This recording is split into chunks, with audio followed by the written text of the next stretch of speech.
시청자 여러분 안녕하십니까? 한 주간의 이슈를 토론으로 풀어보는 뉴스와이드 플러스입니다. 막바지에 온 국민의힘 당권 레이스가 폭우전 속에 폭력 사태까지 일어나면서 전당대회 이후의 후유증을 예고하고 있습니다. 상대적으로 차분한 분위기와 더불어민주당은 본선에 오를 당대표 최고위원 후보들을 확정했습니다. 국회는 개원 2달이 다 되어가도록 극한 대립을 이어가면서 윤 대통령 탄핵청원 청문회 개최를 놓고 야권과 정부 여당이 강하게 부딪히는 모양새입니다. 정치권의 이슈 공진성 조선대 교수 그리고 김용훈 대진대 DMZ 연구원 특임 교수와 함께합니다. 두 분 안녕하십니까? 네, 안녕하십니까? 국민의힘 전당대회 이야기를 먼저 해보겠습니다. 당 안팎에서 전당대회가 아닌 분당대회가 되고 있다 이런 조롱 섞인 비판까지 나오고 있는데요. 국민의힘 전당대회 어떤 상황인지 저희가 영상으로 정리해봤습니다.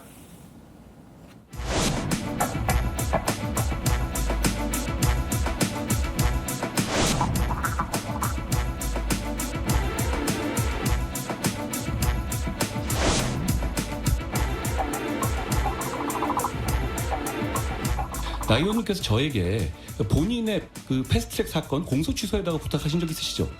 저는 거기에 대해서 제가 그럴 수 없다고 말씀드렸고요. 그거는 구체적 사건이 아니라요. 실질적으로는 그거는요 저의 유무죄에 관한 것이 아니라 우리 헌법과 법치를 바로 세우느냐 아니냐의 문제입니다.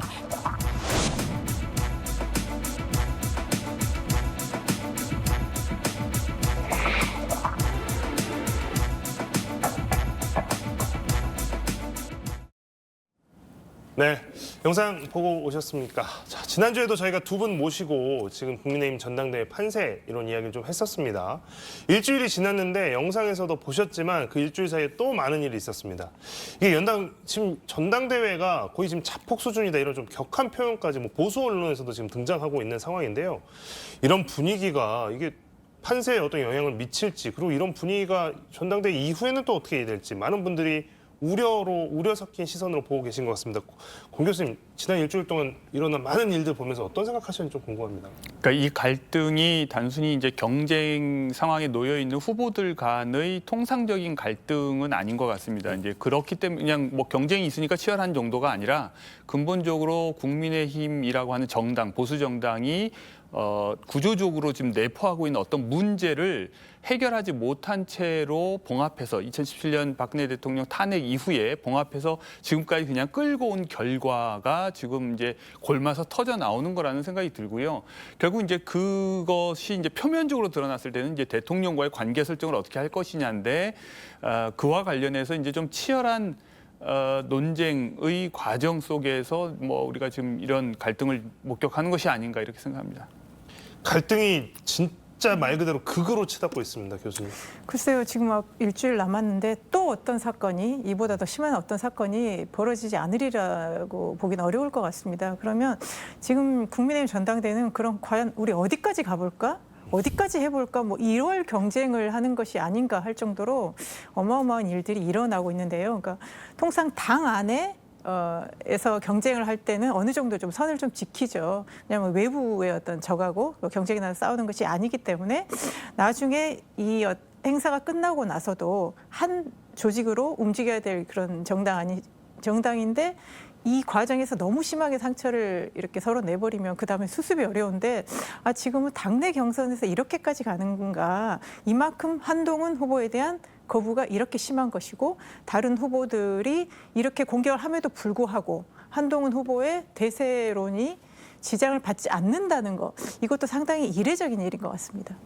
자, 두 분 다 뭐 최근 발표된 여론조사에서도 한동훈 일강 체제는 뭐 큰 변화는 없는 것 같습니다. 두 분 다 뭐 지난주에도 이 한동훈 일강 체제에 대해서는 뭐 다른 이견이 없으셨는데 내일부터 이제 선거인단 모바일 투표가 시작된다고 하니까 이제 실제 투표가 시작이 되는 셈이죠. 결선 여부에 대한 부분은 좀 궁금해요. 지난주 두 분이 좀 다르게 이야기를 해주셨던 것 같은데 김 교수님은 결선 갈 수도 있을 것 같다라고 그때 말씀해 주셨습니다. 일주일이 지금 지났는데 여전히 그 생각은 변함이 없으신 건지 만약에 또 결선 투표까지 간다면 그러면 한동훈 후보 말고 2위는 누가 올라갈 것 같은지 거기에 대한 예상을 좀 해주신다면. 그러니까 지금 이제 여론조사나 이런 부분에서는 한동훈 후보가 아마 결선 없이 가는 뭐 그런 또 흐름들이 꽤 있는 것 같은데 과연 국민의힘 내부에서는 또 어떻게 볼까. 그러니까 물론 그 국민의힘 지지층의 압도적으로 한동훈 후보를 이제 과반 이상으로 지지하고 있습니다만 특히 어제 오늘 불거진 한동훈 후보의 저런 폭로 이런 것들은 또 한동훈 후보에게 굉장한 또 타격이 있고 오늘 국민의힘 내부에서도 매우 직접적인 문제 제기들이 좀 있었습니다. 그렇기 때문에 어제 오늘 이 사안들이 어느 정도 한동훈 후보에게 영향을 좀 미칠까 이런 건 있겠습니다. 그래서 저는 아직도 그러니까 과반을 넘길 수 있느냐에 대해서는 저는 약간 의문이 있다고 보고요. 그러면 이제 결선을 갈 때 지금 2위 싸움인 거죠. 뭐 나경원 후보, 원희룡 후보 다 본인들이 2위를 하고 있다고는 하지만 그 차이가 매우 미세하고요. 또 어떤 분석에서는 친윤 후보로 원희룡 후보가 나왔지만 한동훈 후보에 대한 공격이 효과를 보지 못하면서 비윤인인 나경원 후보가 좀 반사이익을 얻지 않았나 뭐 이런 의견도 있는 것 같습니다만 글쎄요. 결국 한동훈 후보를 견제하기 위해서 나온 원희룡 후보 쪽이 조금 2위의 가능성이 있지 않을까 조심스럽게 예측해 봅니다. 공 교수님은 여전히 결선 투표는 좀 안 할 것 같다라는 입장이신가요? 뭐 한 번에 이제 과반을 득표할 가능성이 이제 높아 보입니다. 이제 그것은 굉장히 오랫동안 지속적으로 한동훈 후보에 대한 이제 보수 정당 지지자들의 지지세가 안정적으로 유지되어 왔기 때문인데 이제 그것이 의미하는 바가 무엇일까를 해석할 때 이제 연초 상황하고 지금은 상당히 이제 다른 것 같습니다. 그러니까 저는 오히려 이제 이런 지지에서 읽어낼 수 있는 것은 우리가 이제 바깥에서 보면 이해하기 어려운 현상이지만 그 안에서 이제 계속해서 지지하는 사람들이 무슨 생각일까 생각해 보면 지금 이제 윤석열 정부에 대한 이제 실망이 기본적으로 깔린 상태에서 일종의 엑시트 플랜으로 탈출 전략으로 적극적으로 고려한 결과가 아닐까. 그 말은 동시에 뒤집어서 얘기하면 지금 나머지 지금 당대표 경쟁자로 나와 있는 분들에 대해서 신뢰를 못하고 있다. 그러니까 지금 이대로 보수 정당이 괜찮다고 생각하는 후보들과 정치인들이 많은 상황에서 다수의 그 정당 지지자들은 이대로는 안 된다고 보는 거죠. 근데 이제 이대로 안 된다고 하는 판단에는 뭔가 창조적인 파괴가 필요하다고 생각을 하는 것 같습니다. 그것이 이제 표면적으로 이제 지금 싸움의 양상으로 드러나는데 그런 뭐 아주 미시적인 득실 관계에 지금 주목할 문제는 아닌 것 같고 훨씬 더 큰 차원에서 보수 정당이 생존하기 위해서는 뭔가 과거의 사람들과 결별하는 것이 필요하다고 보는 시각을 가진 사람들이 지금 한동훈에 대한 지지로 의견을 이제 표출하고 있기 때문에 쉽게 이제 흔들리지는 않을 것 같습니다. 네. 자, 전당대회 시작과 함께 불거진 김건희 여사 문자 무시 논란 그리고 한동훈 후보의 댓글팀 운영 의혹 그리고 이번에는 한동훈 후보가 나경원 후보의 공소 취소 부탁까지 폭로를 했습니다. 이게 뭐 폭로가 하루가 멀다 하고 나오고 있다 보니 이것들이 지금 하나 둘 쌓여가면서 이게 전당대회를 통해서 얻을 수 있는 어떤 그 긍정적인 효과보다 부정적인 것들이 훨씬 더 많아져 버린 상황이 된 것 같습니다. 또 이 폭로된 사안마다 이게 파장이 굉장히 클 수밖에 없는 내용들인데요. 이러다가 다 죽는다 이런 얘기가 괜히 나오는 게 아닌 것 같습니다. 공 교수님. 어떻게 보고 계십니까? 지금 폭로들이 계속 나오고 있는데. 근데 이제 이러다 다 죽는다고 걱정을 하는 사람들이 누구일까를 생각을 해보면 핵심은 이제 대통령실부터 시작해서 국민의힘의 이제 현역 의원들이나 기득권 세력이라고 할 수 있는 사람들이 결국 이제 분당을 우려하는 것이고 뭔가 다 함께 이제 공멸하는 것 아닌가 하는 이제 불안을 이제 가지고 있는 거죠. 그럴 때 이제 계속해서 언급하는 것이 2017년 때 이제 탄핵 사태를 언급하면서 또다시 이제 그런 사태를 맞이하게 될까봐 두려워하는. 그런데 이제 그 두려워하는 사람이 한편에 있다면 다른 한편에는 오히려 이제 그것 때문에 대충 봉합하고 지나가는 것이 더 이 당을 망하게 하는 길이라고 생각하는 시각이 있는 것 같습니다.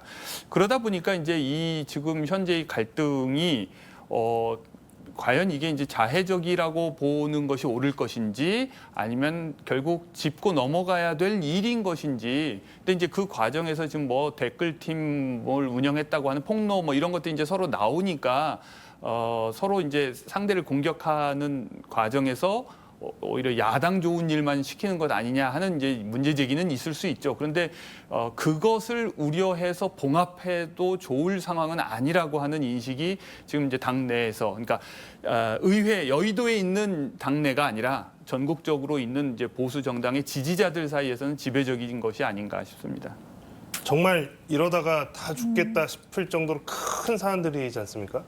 그러니까요. 제가 앞서도 말씀드렸지만 전당대회를 이렇게 하는 경우는 없는 것 같습니다. 이제 물론 경쟁이 치열하면 그만큼 과열되고 서로 간에 이제 난타전이 심해지긴 하지만 이렇게까지, 그러니까 후보자들 사이의 어떤 개인적인 문제라나 당내 어떤 역학관계 이런 것들 건드리는 게 아니라 직접적인 대통령 부인 이렇게 그러니까 대통령 권력과 정부 여당의 전체적인 이 권력 구조를 지금 건드리면서 싸우는 이런 형국으로 되어 있기 때문에 이번에 누가 당 대표가 돼서 뭐 국민의힘 전당대회가 이렇게 끝난다고 하지만 이제 정말 시작 아니겠습니까? 뭐 야당이 공격할 비밀을 뭐 다 주었다. 이게 뭐 여당 내부의 평가이기도 하겠지만 이게 공격이 공격으로서 끝나는 것이 아니라 그러면 그 이후에 새로운 당 대표와 새로운 지도부들이 이 혼란스러운 당을 끌고 나갈 수 있는 역량이 있겠는가. 그리고 한동훈 후보가 대표가 됐다고 하더라도 그 리더십을 기반이라는 게 공고하게 갈 수 있을 것인가. 그러면 과거에 이준석 같은 또 그런 사태가 일어나지 않을 것인가라는 그런 보장도 없는 상황이거든요. 그래서 어쨌든 간에 남은 일주일 동안은 이제 이런 것들을 좀 어느 정도 이제 더 이상 새로운 것은 나오지 않고 뭐 수면으로 내려서 봉합을 하든지 어쨌든 가든 게 이 전당대회를 좀 마무리하는 그런 좀 과정들이 필요한 것 같습니다. 근데 이제 여기서 이제 김 교수님이 말씀하신 이제 우려와 전망에서 다 고정된 것으로 가정하는 것이 이제 윤석열 대통령의 태도입니다. 그러니까 윤석열 대통령이 여당을 철저하게 뭐랄까 통제하고 자율성을 전혀 부여하지 않고 그렇기 때문에 원치 않는 사람이 당 대표가 됐을 때는 차라리 특히 지금 이제 한동훈 후보가 만약에 당 대표가 되는 경우에 원외 당 대표가 되기 때문에 원내 의원들을 중심으로 계속해서 뭔가 원하는 것을 추진할 것이고 그렇게 되면 결국은 허수아비 또는 뭐랄까요 좀 따돌림 당하는 당 대표 모양이 되지 않을까를 이제 우려하는 건데, 근데 여기서 이제 계속해서 이제 문제는 대통령의 이제 포기하지 않는 이 의지 이거를 그냥 상수로 받아들여야 될 것이냐 아니면 이것이 변해야 할 요소냐. 근데 이제 당의 지지자들의 다수는 그것이 변해야 될 요소라고 생각하기 때문에 거기에 대립해서 뭔가 고집을 뭔가 관철시킬 수 있을 법한 후보로 한동훈 후보를 지금 생각하는 것이 아닌가 싶거든요.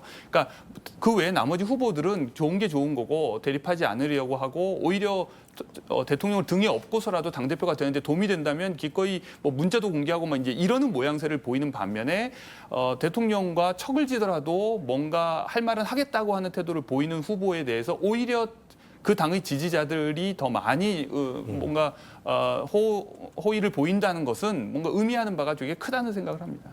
네, 두 분 말씀 이제 듣다 보니 전당대회 이후의 모습이 좀 어떻게 될지 이제 이런 이야기까지 나오게 되는데요. 계속해서 그럼 그 이야기를 조금 더 구체적으로 해보겠습니다.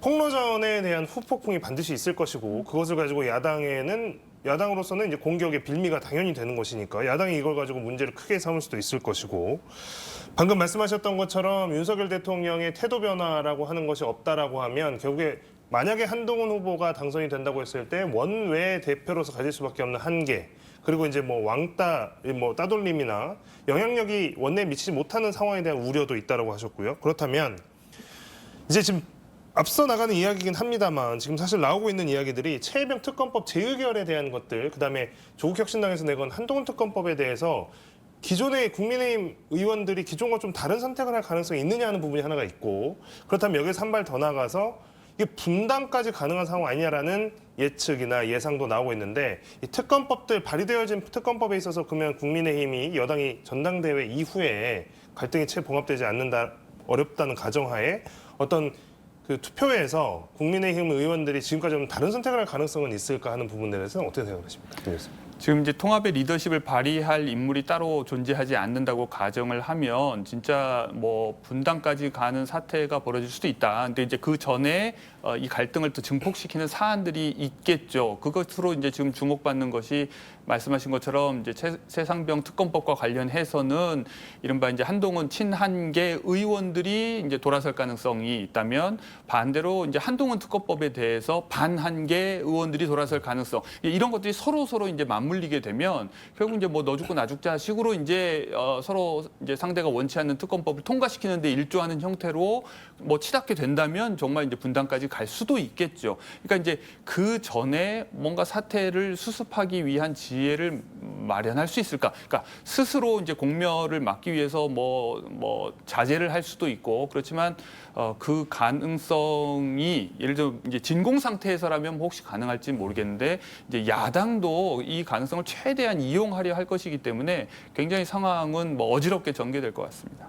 저는 이제 국민의힘이 좀 모순이 있는 게 이렇게 지금 전당대회 난타전 한동훈 후보를 공격함에도 불구하고 지지자들은 변함이 없는 겁니다. 그 얘기는 보수 정권의 재창출 이게 이제 보수 지지자들의 가장 큰 희망인 거죠. 어떻게 보면 염원인 거고요. 그래서 대통령 지지도는 낮지만 정당 지지도는 그거보다 약간 상회하는 이제 그런 흐름으로 계속 가고 있는 겁니다.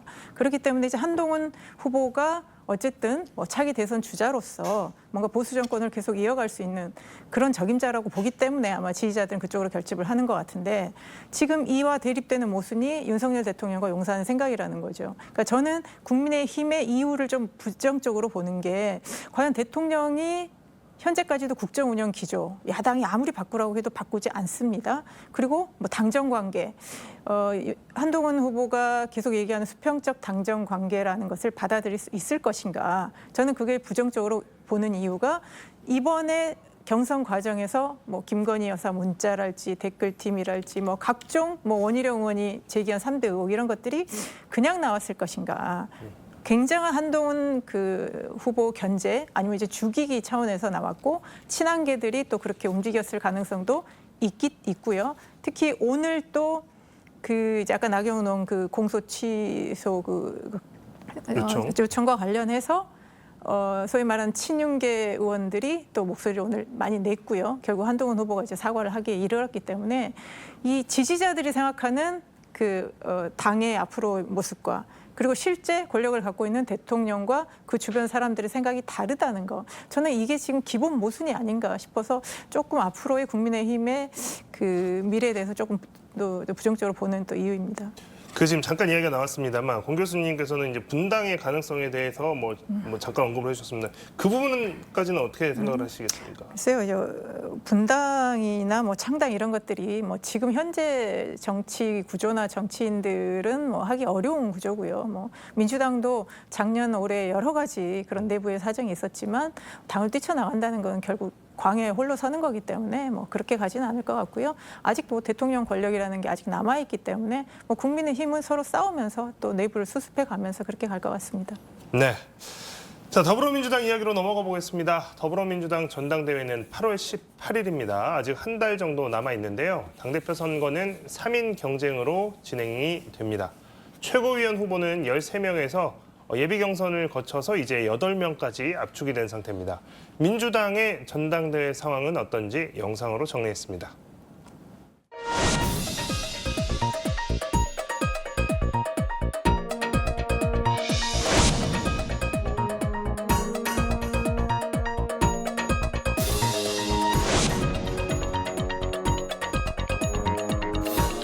민주라는 DNA가 많이 훼손당하고 있다 이런 그 느낌 또 이런 생각을 하는 당원들이 꽤 많습니다. 이게 보이기에는 일극 체제인데 저희가 들어오지 않았습니까? 그래서 이제 다극 체제로 좀 변하고 있다. 당원들의 지지율이 80%를 넘는 상황. 그걸 일극 체제라고는 할 수 없죠. 체제는 아니죠.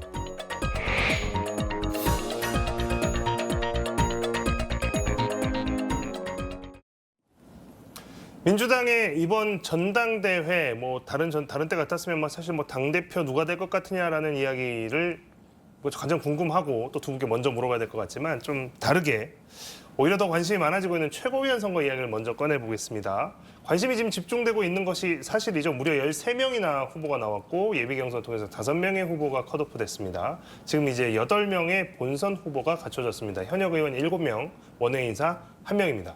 자, 지난주에 이제 저희가 이야기했을 때만 해도 누가 올라가고 누가 남을 것이고 이제 이런 이야기들에 대해서 많은 뭐 이야기들이 있었습니다만 두 분께 좀 궁금한 것이 8명의 컷오프 통과자들 명단을 보셨을 때 어느 정도는 생각했던 것과 일치를 하셨는지 아니면 좀 의외다 싶은 분들이 좀 많이 있었는지 공 교수님 어떠셨어요? 대체로 뭐 예상했던 대로인데, 그러니까 결국 이게 인지도가 굉장히 중요하다는 생각이 듭니다. 그러니까 뭐 어느 후보 한 명 뭐 이재명 대표를 지지하지 않는 사람은 없었고 다 아주 뭐 이재명 대표를 위해서 뭐든지 다 할 것처럼 했지만 결국 이제 모든 것들이 이제 다 상쇄되는 상황에서 결국 당락을 결정한 것은 인지도였던 것 같고, 그런데 이제 이 인지도라는 것이 이제 당원들 사이에서라고 크게 다르지 않은 것 같아요. 그런 의미에서 이제 이 중에서 다시 또 5명이 결정될 텐데 여기서도 이제 제일 중요한 것은 인지도가 아닌가. 그래서 이제 원외 후보 중에서 정봉주 전 의원이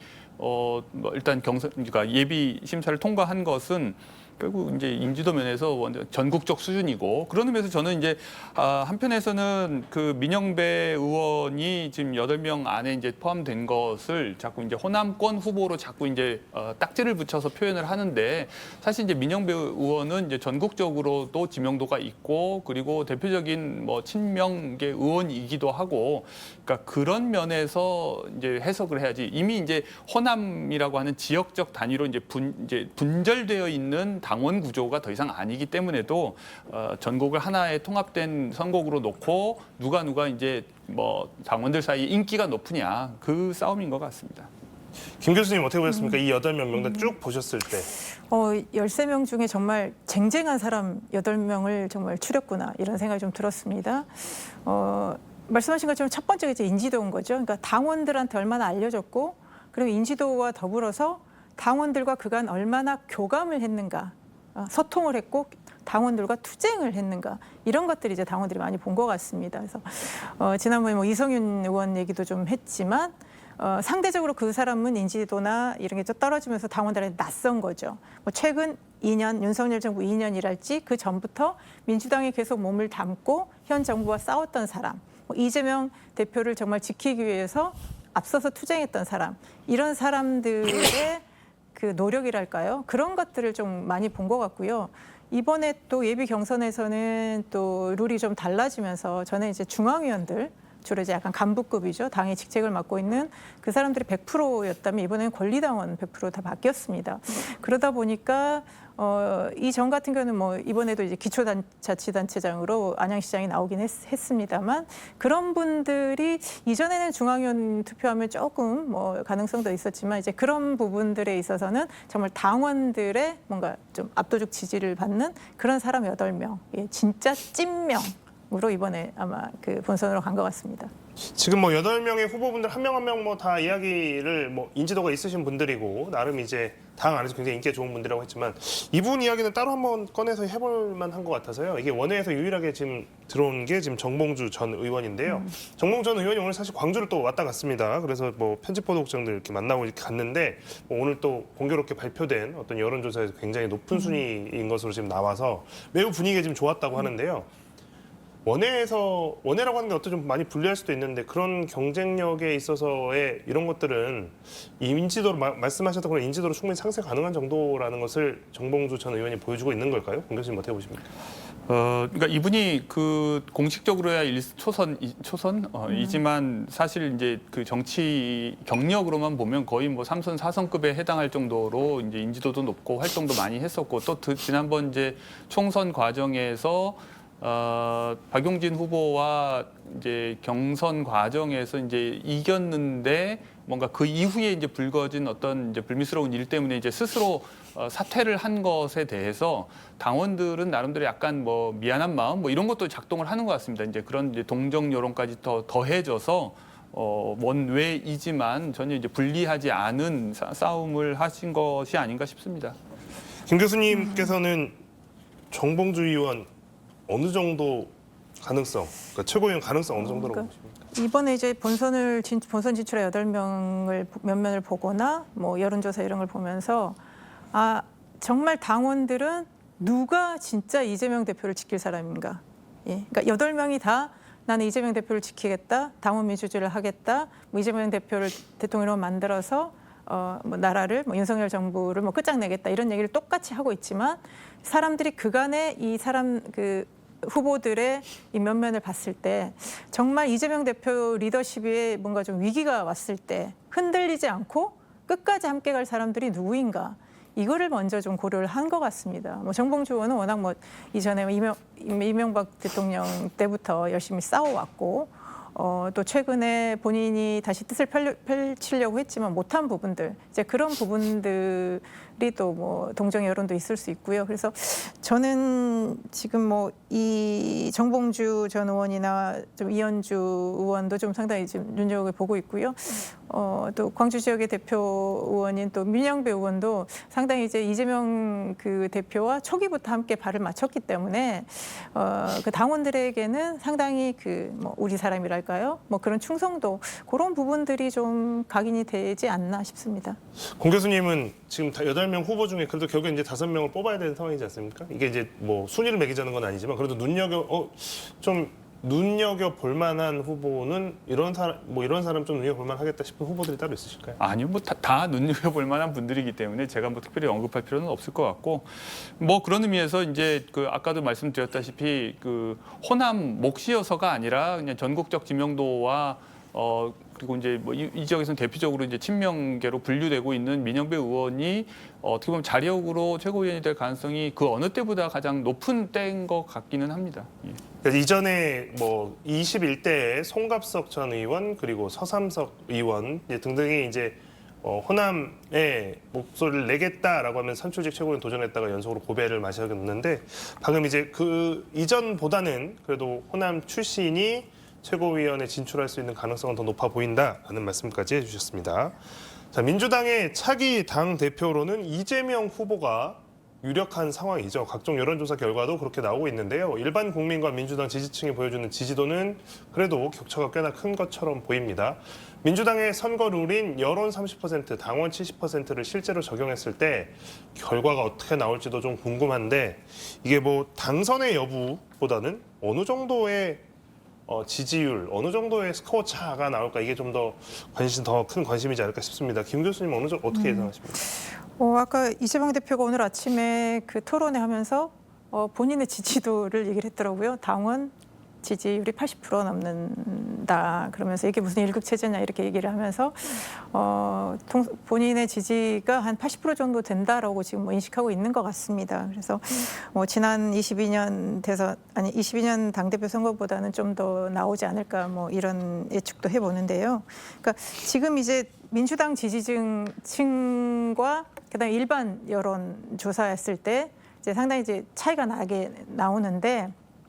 근데 이제 선거가 또 이렇게 계속 가면서는 과연 그런 김두관 후보가 일반 여론조사에서 어느 정도 이재명 후보를 따라잡는 그거를 좀 유지할 수 있을까?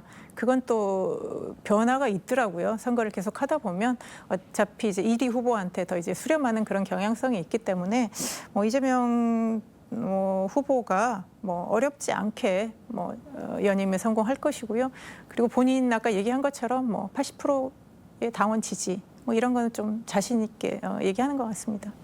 공 교수님 보시기에는 뭐 어느 정도나 차이가 좀 날까요? 뭐 그렇게 뭐 이렇게 막 조심스럽게 예측할 필요 없을 것 같습니다. 그러니까 압도적으로 뭐 승리할 가능성이 높아 보이고 그리고 자꾸 이제 뭐 일반 여론하고 다르다고 얘기하는데 이제 일반 여론에서는 사실 반대 정당 지지자까지 이제 포함된 거기 때문에 사실 말하자면 이제 물이 많이 이제 희석된 상태인 거죠.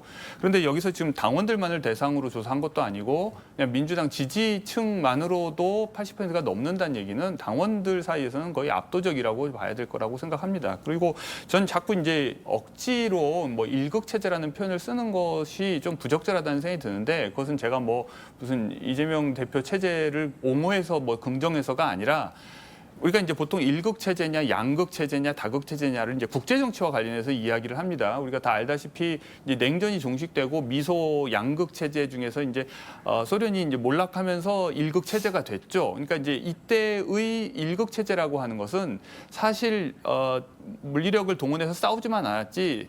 냉전을 통해서 한쪽을 주저앉힌 결과입니다. 그런데 이제 이재명 일극체제라는 표현을 통해서 하고 싶은 뭔가 메시지를 던지고 싶은 사람들의 의도는 아마도 지금 뭐 이른바 이제 개딸 전체주의 막 이런 식의 표현을 쓰면서 이재명 대표를 지지하는 사람들이 누군가를 강제로 이렇게 뭐 주저앉혔다 이제 그래서 마치 소련이 몰락한 것처럼 이제 뭐 혼자 이재명만 남은 거다라고 이제 묘사를 하고 싶은 것 같고 그런데 이제 이재명 대표는 그것이 이제 당원들의 선택의 결과라고 이제 얘기를 하고 있는 거죠. 저는 이제 이것을 국제 정치적 비유를 함부로 이제 국내 정치에 가져다 쓰는 것은 이제 바람직하지 않다고 생각을 하는데 기본적으로 정치인들은 당원들을 상대로 설득해서 더 많은 지지를 얻으려고 노력해야 될 문제고 그건 국내 정치에서는 마찬가지입니다. 그러니까 지금 현재 우리나라 정치 과거 독재 시절에는 야당을 뭐 법적으로도 탄압하고 뭐 감옥에도 가두고 뭐 내란 음모죄로도 뭐 무슨 후보를 사형시키려고도 하고 막 이런 일들이 있었지만 오늘날 그렇게 하지 않는 한 그것은 다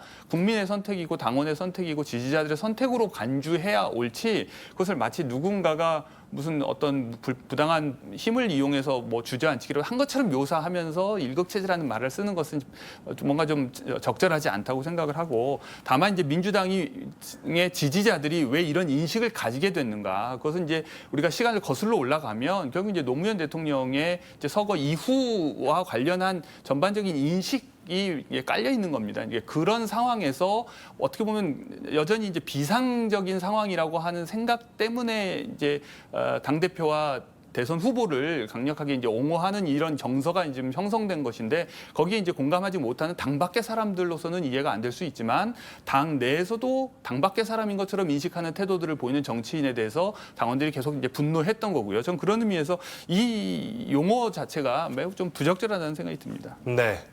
자, 당대표 선거가 3인 경쟁 구도가 되면서 후보들의 득표율에도 관심이 모아지고 있습니다.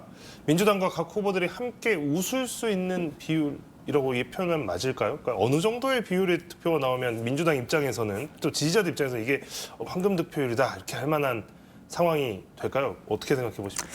글쎄요. 뭐 이재명 대표 체제가 워낙 뭐 견고하고 그다음에 연임까지 하는 마당에서 뭐 이재명 대표의 득표율이 뭐 아주 높거나 아주 낮거나 뭐 그럴 거에 대해서 뭐 당원들이 크게 뭐 이렇게 염려하는 수준은 아닐 것 같고요. 그리고 이재명 대표 혼자 단독 출마했을 때 또 이런 국민들의 여론이 좀 곱지도 않았을 텐데 어쨌든 과거 대선 후보로도 나섰던 김두관 전 의원이 또 당대표 후보로 나옴으로 해서 어느 정도 좀 모양새나 균형도 맞춘 것 같고요.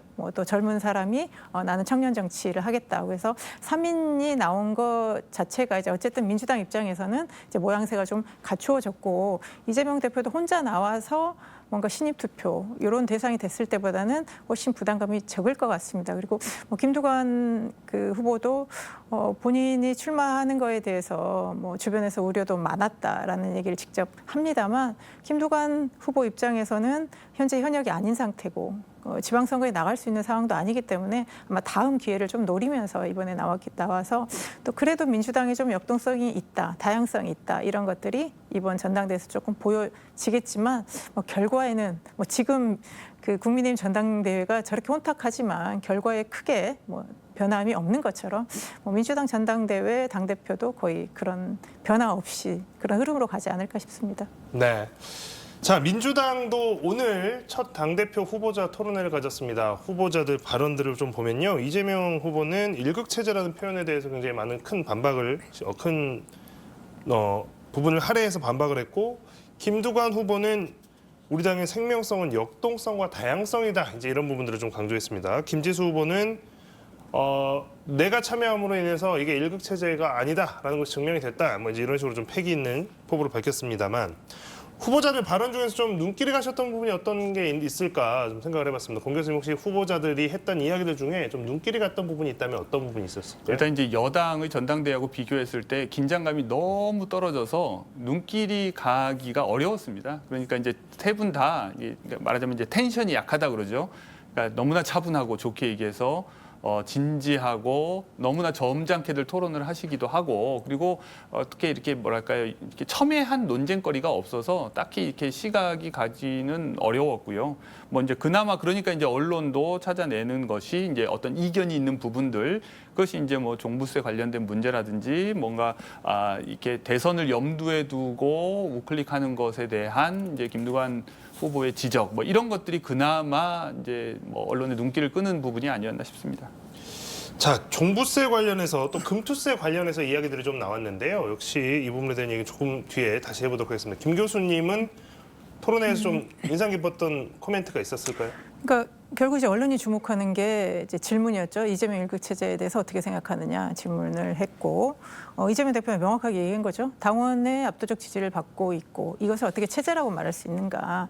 이거는 당원의 의사를 좀 폄훼하는 거 아닌가? 이렇게 해서 명확하게 본인이 압도적인 지지를 받고 있는 것은 당원의 의사지, 이게 무슨 내가 민주당을 내 뭐 1인 정당처럼 사당화하거나 이런 건 아니다라고 명확하게 규정을 한 것 같은데, 저는 이제 공 교수님께서 이재명 1급 체제라는 표현 이제 말씀하신 거에 대해서 저는 약간 조금 다르게 말씀을 좀 드리면, 물론 국제정치에서 쓰는 용어를 그대로 가져온 건 좀 적절치 않습니다. 뭐 특정 패권국이 뭐 다른 국가를 뭐 힘으로 제압하거나 뭐 이렇지는 않죠. 정당이기 때문에.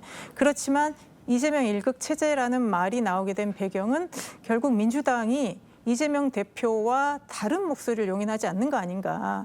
당이라는 건 항상 비주류가 있었는데 비주류를 허용하지 않고 강성 지지자들이 그들에게 멸칭을 쓰면서 뭐 집단 이런 뭐 문자를 보낸다거나 이런 식의, 그러니까 이 어느 조직이든지 뭐 1인자나 대표는 있지만 그 안에 견제와 균형이 있어서 건강하게 돌아가야 되는데, 그러지 못한 부분들이 당원 주권이라고 얘기를 하지만 실제 민주당이 그렇게 민주적으로 운영이 되고 있는 건 아니지 않나라는 문제의식에서 아마 어떤 언론이 아마 1급 체제라는 그 말을 붙인 것 같고, 그게 또 그럴듯해서 아마 그게 몇 달 동안 이렇게 하는 것 같은데, 최근에는 그렇게 많이 사용되는 것 같지는 않습니다. 제가 한 가지만 더 말씀을 드리면, 그러니까 사실 이제 우리가 형식적으로 어느 나라가 이제 민주적이냐 아니냐 이런 얘기를 할 때 이제 정권 교체 가능성을 언급을 합니다. 그러니까 어느 한 정당이 뭐 일본의 자민당이 장기 집권하는 것처럼 그렇게 압도적으로 계속 이기기만 하면 그걸 과연 민주주의라고 얘기할 수 있냐 이런 말을 합니다. 그러니까 왜냐하면 그렇게 되면 다른 정당을 지지하는 사람들은 영구적으로 소수에 불과하고 결국 계속 지배받는 입장에 있을 수밖에 없기 때문에 여당과 야당이 계속해서 이제 교체될 가능성이 아무리 텀이 좀 길거나 짧더라도, 영국도 뭐 16년 만에 노동당이 다시 집권을 하고 이런 식의 이제 변화가 있는 것을 민주적이라고 얘기를 하죠. 그러니까 그런 의미에서 어느 한 정당이 압도적으로 우세한 것이 지금 이제 민주당 상황하고 똑같다고 얘기할 수 있느냐? 그러니까 저는 이게 지금 정상적인 상황이라면 그렇게 얘기할 수 있다는 생각이 들어요. 그런데 그런 의미에서 이제 김두관 후보나 그 외에 지금 이제 김용훈 교수님이 얘기하신 얘기들은 상당히 이제 당의 상황을 지금 정상적인 상황 또는 일반적인 정세로 인식하고서 얘기하실 때는 맞다. 왜냐하면 그래야 다른 생각을 가진 사람들도 그 당에 들어오고, 그리고 나중에는 주류가 되고 다수가 될 가능성을 꿈꾸고 내가 지지하는 또 어떤 후보가 당대표가 될 수도 있고 대선 후보가 될 수도 있고 이런 가능성이 열려 있어야 그 당에 있게 되겠죠. 그런데 이제 지금 상황이 이제 약간 일단 아까 말씀드린 것처럼 민주당의 다수 당원들의 인식이 전혀 다르다. 뭔가 지금은 비상 또는 전쟁 상황에 준한다. 뭐 이렇게 인식하는 것이 하나가 있는 것 같고, 그다음에 또 하나는 그렇기 때문에 그 내부에 다른 이른바 비주류가 없는 것이 아니라, 예를 들면 실제로 이제 사법 리스크가 현실화돼서 당대표가 뭐 감옥에 들어간다거나 대선 후보 자격을 박탈당한다거나 이런 경우에조차 완전히 아무도 대안 없이 그냥 무너질 것이냐, 저는 그 안에 지금 겉으로 표면적으로는 이 정세 인식에 동의하지만 언제든지 다른 역할을 맡을 대안 세력이 그 안에 숨어 있다는 생각을 합니다. 그런 의미에서 좀 과장되어 있다 이런 생각이 듭니다. 뭐 큰 쟁점거리가 없는 좀 여당의 전당대회를 보다가 좀 김이 빠진 느낌이다라고 말씀을 하셨지만, 그럼에도 불구하고 아까 이야기해 주셨던 종부세와 금투세 이야기를 좀 해보겠습니다.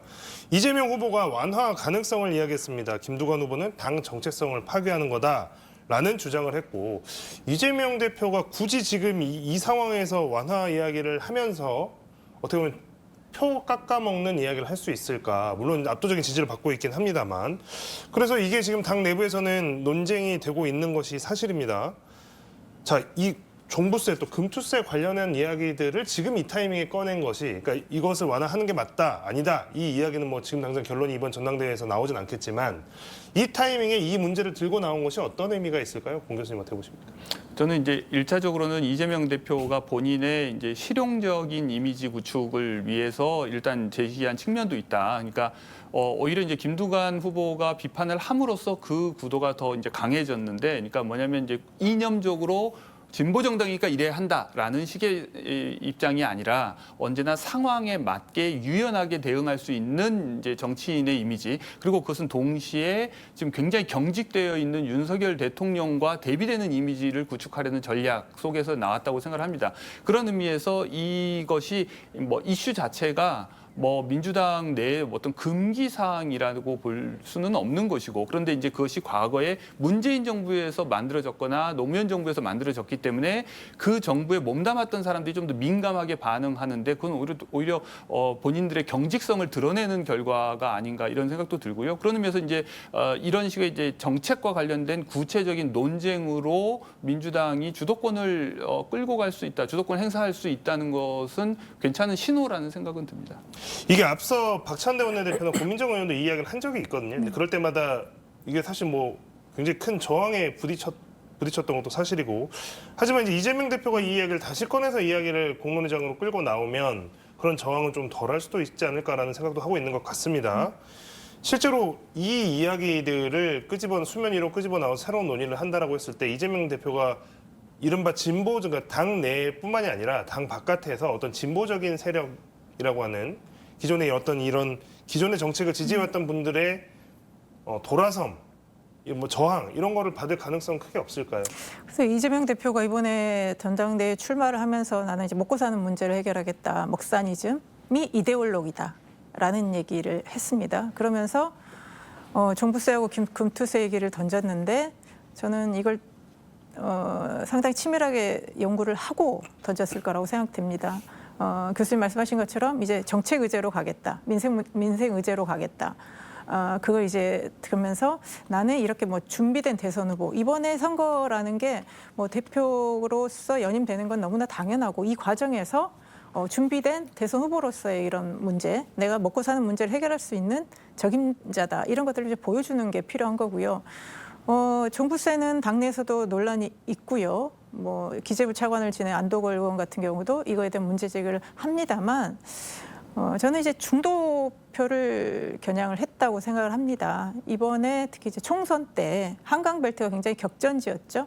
그럴 때 한강벨트뿐만 아니라 이제 서울의 부동산 값이 매우 많이 오르면서 이 표심들이 상당히 좀 위기가 있다. 그래서 앞으로 대선 전략에서도 이 방향으로 가는 것이 낫다라는 판단을 한 게 아닌가 싶고요.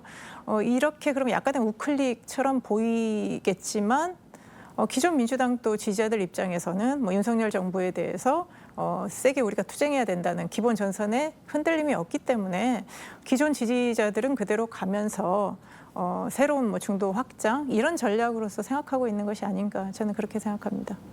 이 문제 관련해서 마지막으로 하나만 더 여쭤보고 싶은 게 그럼 이걸 보수 지지층에서는, 보수 세력은 이걸 어떻게 바라볼 것이냐가 좀 궁금해지는데요. 유승민 전 의원이 재미있는 이야기를 했습니다. 이재명 전 대표의 우클릭 행보에 대해서 중도를 노린 기만적인 대선 전략이다라고 약간 폄훼를 하면서도 정부 여당 심각하게 받아들여야 된다, 이런 코멘트를 했는데, 이게 이제 보수 세력의 그 입장을 잘 대변해준 말이 아닌가 싶습니다. 이게 그러면 보수 세력에서 여기에 대한 호응하는 어떤 반응들이 나올 수 있을까요? 보수 세력에서 호응하기보다는 이제 중간층에서 이제 호응을 할 수가 있는데, 이제 여기서 유승민 전 의원이 하는 말의 핵심은 보수 정당이 말하자면 이념적으로 경직되었을 뿐만 아니라 기만적으로 좌클릭을 할 영리함조차 없는 상황을 꼬집고 싶은 것이 아닌가. 그러니까 그러면서 자꾸 이제 진보 진영이 무섭다고 얘기를 하는 거죠. 그러니까 이것이 실제로 기만적인 태도냐, 그러니까 오른쪽 깜빡이를 켜고 실제로는 좌회전을 할지도 모른다고 하는 뭐 이런 뭐 약간의 이제 분위기 냄새를 피우면서 이제 비판하는 것이기는 한데, 실제는 알 수가 없죠. 그리고 실제 이제 민주당의 입장이 정해진 것도 아니고, 근데 중요한 건 이제 유승민 전 의원이 보기에는 우파 쪽에서, 보수 정당 쪽에서는 아무런 그런 대응이 없다는 겁니다. 그러니까 계속해서 80년대, 90년대, 20세기 시기에 이제 반공주의적으로만 뭔가 하면 다 될 것처럼 이제 하는 게 이제 답답한 거죠. 그런 의미에서는 뭔가 좀 약간 이제 그 큰 선거를 염두에 두고 이 판을 지금 지켜보는 사람들은 되게 불안하게 느낄 것 같습니다. 네. 자, 다음으로 원내 3당인 조국혁신당 이야기를 좀 해보겠습니다. 모레 토요일입니다. 20일 토요일인데요. 이날 전당대회를 치릅니다. 당대표와 최고위원 2명을 선출하고 전국 정당의 틀을 만드는 계기로 삼겠다. 이렇게 의지를 밝히고 있습니다. 당대표 단일 후보로 나선 조국 의원이 지난 16일 저희 뉴스와이드 대담에 출연했는데 거기서 한 이야기들을 좀 듣고 가보겠습니다. 전당대회를 하면서 동시에 저희가 추진하고 있는 것이 네. 전국적으로 대중정당을 만들기 위한 기초를 놓고 있습니다. 창당한 지 얼마 안 돼서 선거를 치렀기 때문에 저희가 풀뿌리 조직이 매우 약합니다. 내년 초까지 전국적으로 그 풀뿌리 조직을 만드는 데 전력할 생각입니다. 이거는 뭐 재보궐이나 지방선거에 후보를 내겠다는 말씀처럼 들리는데 여쭤보도록 내야죠. 하고. 예. 예. 네. 풀뿌리 조직에 대한 이야기를 굉장히 강조했습니다. 아마도 원내에 진입은 했지만 총선 당시에 불었던 바람만큼의 어떤 영향력이라든지 그리고 거기에 대한 인기라든지 관심도를 쭉 이어가지 못하는 것에 대한 위기감이 좀 있는 것 같고요. 그 원인 중에 하나로 그것을 극복하기 위한 방법 중에 하나로 지역마다 그 풀뿌리 조직을 쌓아 나가겠다, 만들어 나가겠다 하는 의지를 강력하게 보인 것으로 풀이가 됩니다. 호남권에서 지금 재보궐이 2군데가 확정이 됐고 올 10월입니다. 그리고 한 군데가 더 추가될 수도 있는 상황입니다. 광주 전남권에서요. 지방선거 후보 배출 의지를 밝혔는데 지역에서 이제 실제로 그 풀뿌리 조직이라고 하는 것이 뭐 어렵겠지만 이게 어찌 됐든 계속해서 노력을 기울인다면 자리 잡을 수 있을 것인지 지금 상황에서 어떻게 좀 전망을 하시는지 궁금합니다. 권 교수님. 쉽지 않다고 생각합니다. 그러니까 애초에 지난 총선에서 조국혁신당이 돌풍을 일으켰던 것은 이른바 지민 비조, 그러니까 민주당과 지역구에서 이제 충돌하지 않는다고 하는 이 전략을 통해서 최대한의 비례대표 득표를 얻었던 것인데 그 성공 모델이 계속 지속될 수는 없는 것이죠. 그런 의미에서 비경합적으로, 즉 민주당과 제로섬 관계로 부딪히지 않을 수 있는 유일한 곳이 호남입니다. 그러니까 호남에서는 민주당 외에 다른 대안정당이 없었고 그렇기 때문에 대안정당을 바라는 유권자들이 어느 정도 있다고 생각해서 여기에 이제 지방선거 때부터 이 보궐선거 때부터 뛰어들 생각을 하고 빌드업해서 이제 나중에 이제 지방선거 때도 후보를 낼 생각을 하는데 이제 제가 좀 이 전망을 좀 어둡게 보는 이유는 첫 번째는 기본적으로 우리나라 선거가 소선거구 단위로 이제 작동하기 때문에도 호남 외에는 이제 가능성이 거의 없거나 아니면 민주당과 충돌이 불가피하다는 점. 그다음에 이제 두 번째는 이제 지난번 총선 때 조국혁신당을 지지했던 사람들의 이제 성분을 보면 과거 이제 적인당을 찍었거나 이런 진보 정당 성향을 가진 분들이 이제 그쪽으로 합류한 이제 조국 대표가 그러니까 드러내는 이념적 지향도 민주당보다 훨씬 더 선명한 진보 성향입니다. 이른바 사회권 선진국 이런 것들을 주장하는 데서도 드러나듯이 그러면서도 동시에 이제 기존 정당에 만족하지 못하는 이제 새로운 정당을 바라는 사람들, 그러니까 그런 분들이 호남 지역에도 당연히 있죠. 그런데 문제는 과반을 넘지는 않는다는 것이고 더 나아가서 이른바 지상전에 투입될 수 있는 열정을 가진 당원들은 그렇게 많지 않다. 그분들이 표는 줄 수 있고 돈은 줄 수 있어도 과연 민주당이나 국민의힘처럼 전통적인 정당에 오랫동안 당원 생활을 했던 사람들처럼 엄청난 열정을 가지고 그런 난투극도 불사할 만큼 참여 열망이 뜨거운 사람들로 구성될 수 있느냐. 그런 의미에서 풀뿌리 조직을 갖추고 싶은 마음은 충분히 이해할 수 있지만 풀뿌리 조직을 갖추기는 현재의 제도적 여건상 또는 조국혁신당을 지지하는 당원 구조상 쉽지는 않아 보인다. 그러니까 지금 이제 조국혁신당이 이제 기로에 쓴 것 같습니다. 결국 지속 가능성에 문제가 있는 거죠. 총선 때는 윤석열 3년도 너무 길다. 이걸로 비례 후보만 내서 돌풍을 일으켜서 12석을 얻었지만 지금 막상 국회에 들어가 보니까 비교섭단체여서 아무 힘도 없고 뭐 민주당과 국힘이 싸우는 데 있어서 아무 말도 못하고 있습니다.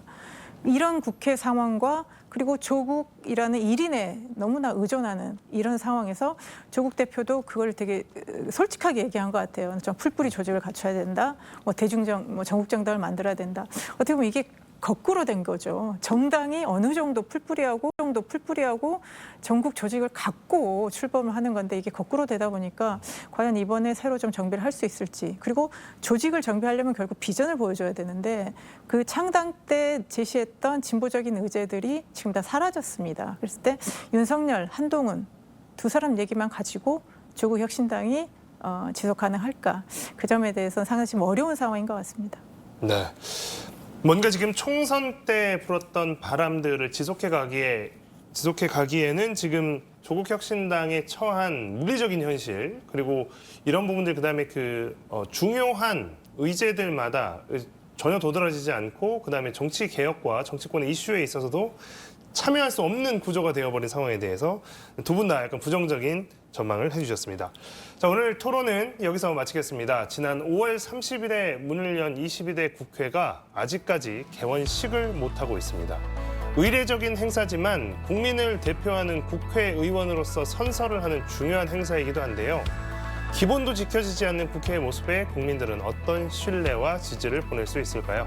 오늘 뉴스와이드 플러스는 여기서 마칩니다. 시청해주신 여러분 고맙습니다. 두 분도 수고하셨습니다.